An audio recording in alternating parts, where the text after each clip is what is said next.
ಆತ್ಮೀಯ ಬಂಧುಗಳೇ, ಮಹಾಭಾರತ ಭೀಷ್ಮ ಪರ್ವ, ಇದರಿಂದ ಪಾಂಡವ ವೀರರೊಡನೆ ಭೀಷ್ಮರ ಘೋರ ಯುದ್ಧ ಮತ್ತು ಶ್ರೀಕೃಷ್ಣ ಚಾಟಿಯನ್ನು ತಗೊಂಡು ಭೀಷ್ಮರ ಕಡೆ ಓಡೋದು, ಈ ವಿಷಯದ ಬಗ್ಗೆ ನಾವು ತಿಳ್ಕೊಳ್ತಾ ಇದ್ವಿ. ಹೋದ ಭಾಗದಲ್ಲಿ ನಾವೇನು ತಿಳ್ಕೊಂಡಿದ್ವಿ?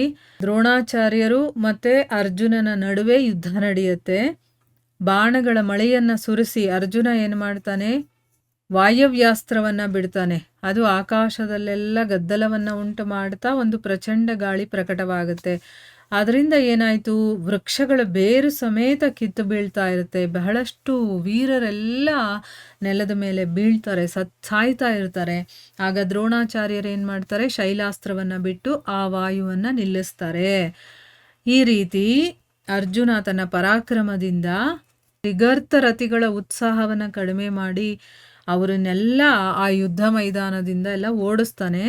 ಮುಂದುವರೆದು ಸಂಜಯ ಧೃತರಾಷ್ಟ್ರನಿಗೆ ಹೇಳ್ತಾನೆ, ರಾಜ, ಈ ರೀತಿ ಯುದ್ಧವಾಗ್ತಾ ಯಾವಾಗ ಮಧ್ಯಾಹ್ನ ಆಗುತ್ತೋ ಆಗ ಗಂಗಾನಂದನನಾದಂತಹ ಭೀಷ್ಮರು ತಮ್ಮ ಬಾಣಗಳಿಂದ ಪಾಂಡವ ಪಕ್ಷದ ನೂರಾರು ಸಾವಿರಾರು ಸೈನಿಕರನ್ನು ಸಂಹಾರ ಮಾಡೋದಕ್ಕೆ ಶುರು ಮಾಡ್ತಾರೆ.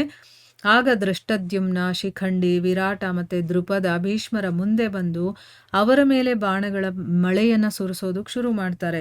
ಭೀಷ್ಮರು ದೃಷ್ಟದ್ಯುಮ್ನನ್ನು ಹೊಡೆದು 3 ಬಾಣಗಳಿಂದ ವಿರಾಟನನ್ನು ಗಾಯಗೊಳಿಸ್ತಾರೆ ಮತ್ತು 1 ಬಾಣವನ್ನು ರಾಜ ದೃಪದನ ಮೇಲೆ ಬಿಡ್ತಾರೆ. ಈ ರೀತಿ ಭೀಷ್ಮರ ಕೈಯಿಂದ ಗಾಯಗೊಂಡು ಆ ಧನುರ್ಧರ ವೀರರು ಬಹಳ ಕೋಪ ಮಾಡ್ಕೊಳ್ತಾರೆ. ಅಷ್ಟರಲ್ಲಿ ಶಿಖಂಡಿ ಪಿತಾಮಹರಿಗೆ ಹೊಡಿತಾನೆ. ಆದರೆ ಅವನನ್ನು ಸ್ತ್ರೀ ಅಂತ ತಿಳ್ಕೊಂಡವರು ಅವನ ಮೇಲೆ ದಾಳಿ ಮಾಡಲಿಲ್ಲ. ಆಮೇಲೆ ದೃಷ್ಟದ್ಯುಮ್ನ ಅವರ ಎದೆ ಮತ್ತು ಭುಜಗಳಿಗೆ 3 ಬಾಣಗಳಿಂದ ಹೊಡಿತಾನೆ. ಮತ್ತು ದೃಪದ ಕೂಡ 25 ಬಾಣಗಳು ಮತ್ತು ವಿರಾಟ 10 ಮತ್ತು ಶಿಖಂಡಿ 25 ಬಾಣಗಳಿಂದ ಅವರನ್ನು ಗಾಯಗೊಳಿಸ್ತಾರೆ. ಭೀಷ್ಮರು 3 ಬಾಣಗಳಿಂದ 3 ವೀರರಿಗೂ ಕೂಡ ಹೊಡಿತಾರೆ ಮತ್ತು 1 ಬಾಣದಿಂದ ದೃಪದನ ಧನಸ್ಸನ್ನು ಕತ್ತರಿಸ್ತಾರೆ.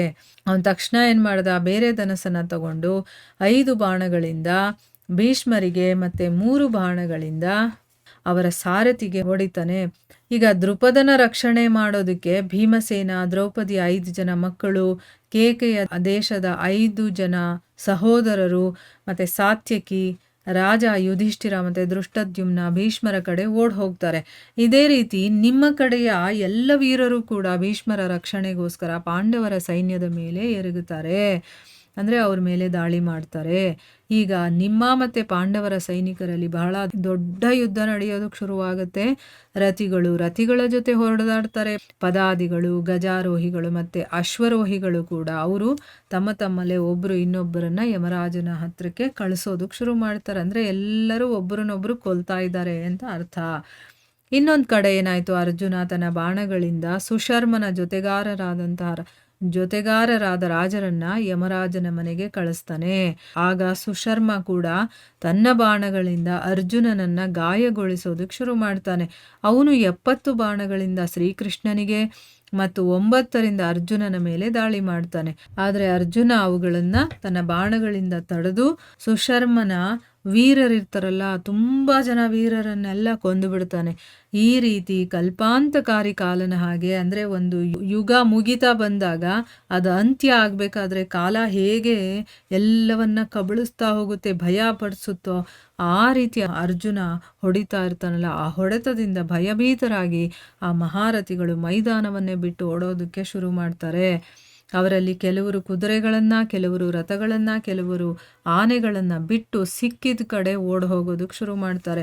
ತ್ರಿಗರ್ತ ರಾಜ ಸುಶರ್ಮ ಮತ್ತು ಬೇರೆ ರಾಜರು ಕೂಡ ಅವರನ್ನು ತಡೆಯೋದಕ್ಕೆ ಪ್ರಯತ್ನ ಮಾಡ್ತಾರೆ. ಹೋಗಬೇಡಿ ನೀವು ಅಂತಂದ್ಬಿಟ್ಟು. ಆದರೆ ಮತ್ತೆ ಯುದ್ಧ ಕ್ಷೇತ್ರದಲ್ಲಿ ಅವರ ಕಾಲು ನಿಲ್ಲಲೇ ಇಲ್ಲ. ಯಾಕಂದರೆ ಅವನು ನೋಡಿದ್ರೆ ಯಮನೇ ಬಂದ್ಬಿಟ್ಟಿದ್ದಾನೇನೋ ಅನ್ನೋ ರೀತಿ, ಈಗ ನಮ್ಮನ್ನು ನುಂಗೇ ಬಿಡ್ತಾನೇನೋ ಅನ್ನೋ ರೀತಿ ಅವ್ರಿಗೆ ಅನ್ನಿಸ್ತಾ ಇರುತ್ತೆ. ಅದಕ್ಕೆ ಅವರು ಯಾರು ನಿಲ್ಸಿದ್ರು ನಿಂತ್ಕೊಳ್ತಾ ಇಲ್ಲ, ಓಡ್ ಹೋಗ್ತಾ ಇದ್ದಾರೆ.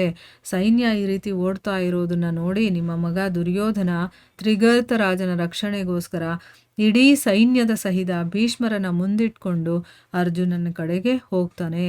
ಇದೇ ರೀತಿ ಪಾಂಡವರು ಕೂಡ ಅರ್ಜುನನ ರಕ್ಷಣೆಗಾಗಿ ಪೂರ್ತಿ ತಯಾರಿ ಮಾಡಿಕೊಂಡು ಭೀಷ್ಮರ ಕಡೆ ಹೋಗ್ತಾರೆ. ಇವನನ್ನ ರಕ್ಷಣೆ ಮಾಡಬೇಕು ಅಂತ ಅವರು ಬರ್ತಾರೆ, ಇಲ್ಲಿ ಭೀಷ್ಮರನ್ನ ರಕ್ಷಣೆ ಮಾಡಬೇಕು ಅಂತ ದುರ್ಯೋಧನನ ಕಡೆಯವರು ಬರ್ತಾ ಇದ್ದಾರೆ. ಈಗ ಅರ್ಜುನ ಮತ್ತು ಭೀಷ್ಮರ ನಡುವೆ ಯಾವ ರೀತಿ ಯುದ್ಧ ನಡೆಯುತ್ತೆ ಅನ್ನೋದನ್ನು ನಾವು ಮುಂದಿನ ಭಾಗದಲ್ಲಿ ತಿಳ್ಕೊಳ್ಳೋಣ. ಹರೇ ಕೃಷ್ಣ.